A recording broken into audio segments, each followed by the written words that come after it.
Thank you very much. And I'll start by saying thank you to Dawn, all your representatives here in the room.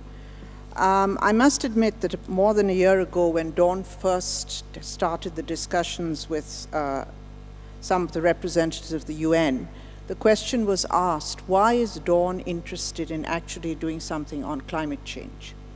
And, you know, maybe it's all part of the spreading the message, the news. Well, let me tell you that, you know, since those early discussions and where we stand today, there are 2 or 3 things that have emerged from having a media house with the capacity and the power of Dawn, which seem to be a way of perhaps other speakers have said this as well, other media companies thinking seriously about how they apply themselves to campaigns which are in the public interest, which are in the interest of a country and its future. The messaging that Dawn has brought forth, both in terms of technical understanding of the issues and the importance of the issue, the convening power, and the influencing, has been really quite remarkable.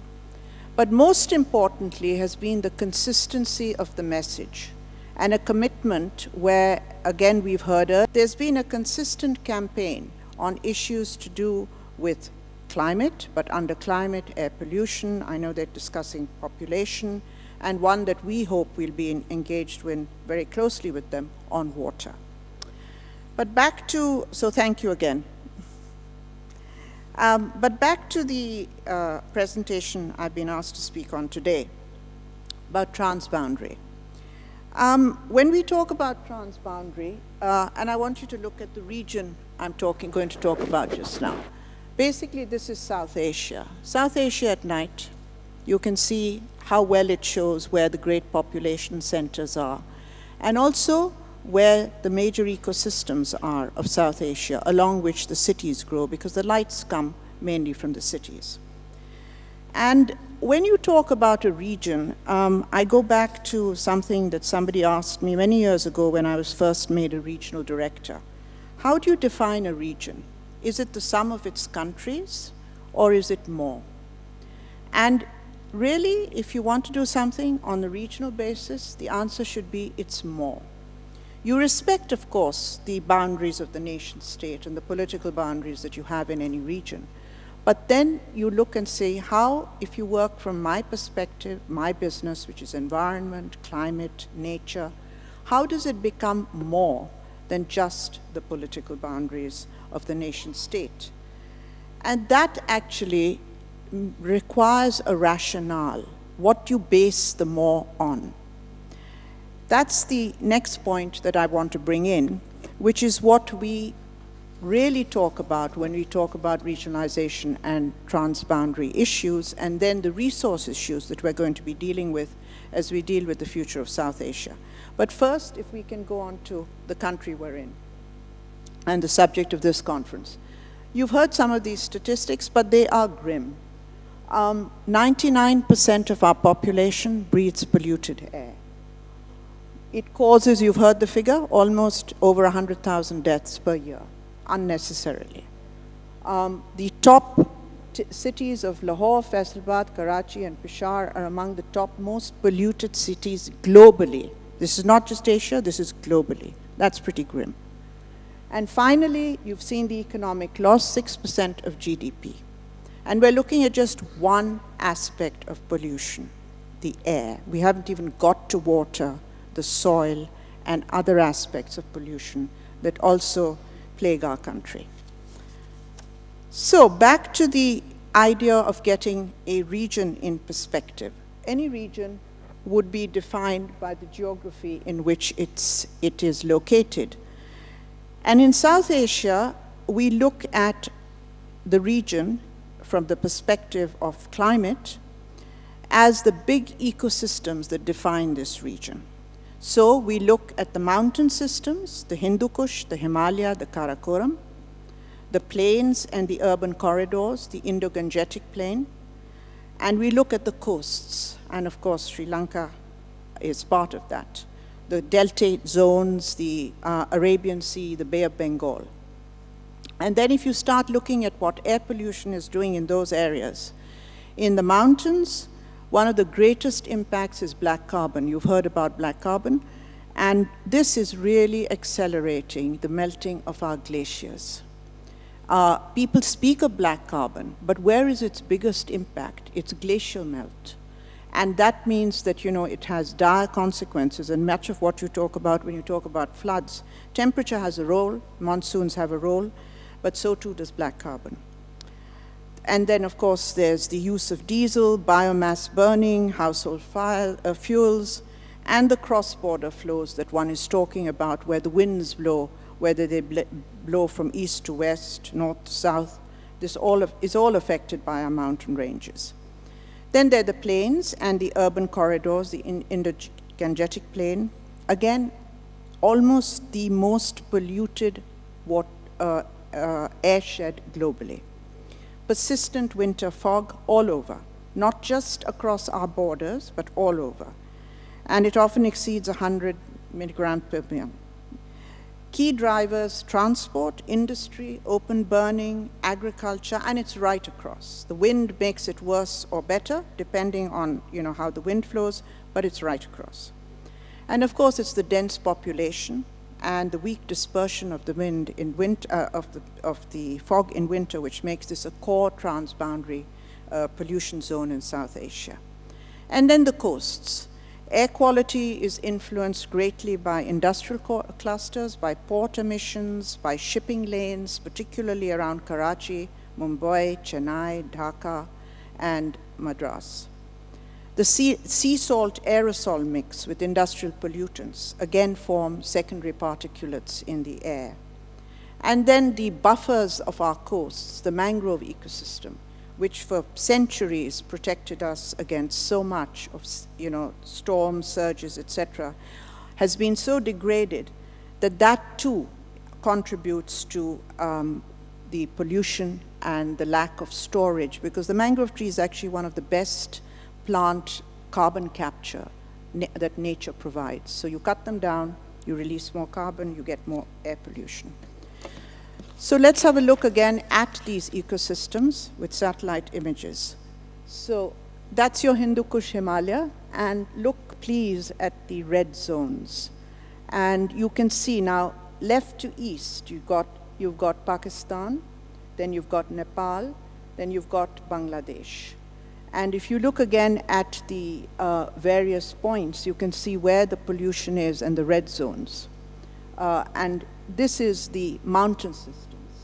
And it's not surprising, really, is it, that we're suffering from floods and even more glacial melt, because all this contributes to climate change and higher temperatures. The next one. Here are your mountains and glaciers, your northern glaciers losing up to 1 meter of ice thickness annually. 1 meter is a lot of ice to lose, and it doesn't freeze back in spring as it used to. Then you've got your black carbon depositions. You've got all kinds of things that are trying to restore and, you know, bring back alternatives like solar, and there are a whole range of adaptation measures, but it's not enough. It's not enough to counter the impact of pollution on climate change and air quality, and you see it in all the red unhealthy zones in that particular area of the mountains and the glaciers. Move on. Next. Then the urban cities and the urban plains, the cities and the smogs, which are mostly all in that upper northern area of South Asia. Again, look at the figures that are coming in, and these are the most recent figures. Lahore, Delhi, Dhaka, Kathmandu. And the causes, you know, you can see transport, brick kilns, vehicular, but all the same kind of sources of pollution in all the cities. And we've got the mitigation measures. Again, the question is execution, effectiveness. Move on. Okay, now we're looking at the plains. This is probably, as I said, one of the most polluted parts in the world in terms of air quality. The Indus-Ganges plain. And again, you can see all the red spots. It goes, and you can see how bad, in fact, it is even in northern Bangladesh. It's not just our part of the world that is a region that is quite so badly impacted. We move on. Okay, this comes actually from this month, a month ago. If you look here and you start looking at, this is the most air quality index, the most polluted cities in the world. Look at how many are in our region. One, Kolkata, Karachi, Dhaka, and if you want to take Jakarta, Lahore. Two of which are in Pakistan, most polluted in the world in terms of air quality. I mean, it's really quite grim. We move on. That's the November 2024 figures by NASA on smog. As you can see, again, that mountain area, which is probably one of our most important buffers in terms of climate resilience, is being severely affected by air pollution. We move on. The coastal belt. You know, this is an area that the sea absorbs a great deal, you know, but it has a limited capacity. The marine environment. And again, the more we pollute in terms of the ports, the ship operations, the emission targets, the more we have to restore and bring back to some level of health in the marine environment. So we have projects, I mean, UNEP, FAO, a number of other UN agencies, the governments themselves. There are a number of adaptation measures where we're looking at integrating coastal air quality management with blue carbon restoration, getting the ocean to act as it should, as a sort of sink. But as I said, not enough for the scale of the problem. You move on. Again, the coastlines. And here also you have Sri Lanka represented together with the others. But actually, Sri Lanka is not looking bad at all relative to the others. So you're doing a good job. Move on. So the transboundary challenges that we're talking about. The smog, there's a lot of local emission and regional transport, and there's the cross-border smoke, which goes back and forth. But the local sources dominate the entire year. We can't just blame the wind that comes from west, north, east. It is our own transmissions and our own emissions. And we heard you know, the representatives of the Punjab government saying how much they'd done to improve it, which acknowledges that so much of the sources are localized, and we must deal with the problems in our own backyard. Having said that, we acknowledge that the Indo-Gangetic Plain acts as one airshed, and it requires a coordinated regional response. Reference was made earlier to that as well. The UN can help facilitate regional dialogues. They can have plans and treaties through the global conventions on residue management, and there are a whole range of data sources that can be shared in terms of the response. Can you move on? So the UN takes its integrated approach in the region, but specifically in Pakistan. We have the Living Indus program that a lot of you know about. We have a national adaptation plan. We have a national disaster risk reduction strategy, and everywhere one fits in with whatever the climate NDC or the climate plans, the climate responses that the government develops through the Ministry of Climate Change. And I'd like to focus right now on the National Adaptation Plan, which Pakistan has in operation, in execution right now, and the sorts of things that would be impacting favorably on the kinds of problems we're looking at. There's a hydromet and agromet information system being developed with all the key institutions in Pakistan that are working on that. There's a cost-benefit appraisal and investment prioritization for adaptation options, particularly in the provinces, drawing on a lot of the Living Indus data, which we already have. And in the provinces, again, we've got in Punjab, clean transport and urban air quality work, and in Khyber Pakhtunkhwa, forest stabilization, essentially trying to do a lot of restoration work in the floodplains, in the lakes, and in the forests, and on the watersheds to try and ensure that you get much more carbon capture.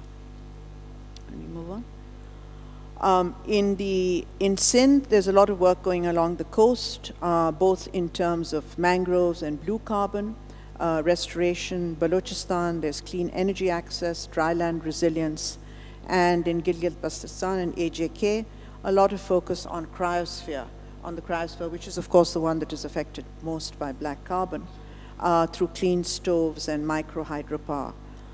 And then, of course, there are all the cross-cutting measures of the nature-based solutions, solid waste reduction, which apply to our rivers, to our agricultural practices, and a whole range of other natural ecosystems that can be managed and restored, a great deal which would assist with everything, including air quality. So the organizations that work most actively on environmental work in the UN, there's UNEP, the organization I work for, the WHO, the UN Habitat, FAO, and UNDP. All of them have major programs in the country, all of them addressing through whatever the nature of the program, air pollution, air quality gets addressed as well. Right? I think that's it. Is that the last one? Yeah, okay. Okay, thank you very much.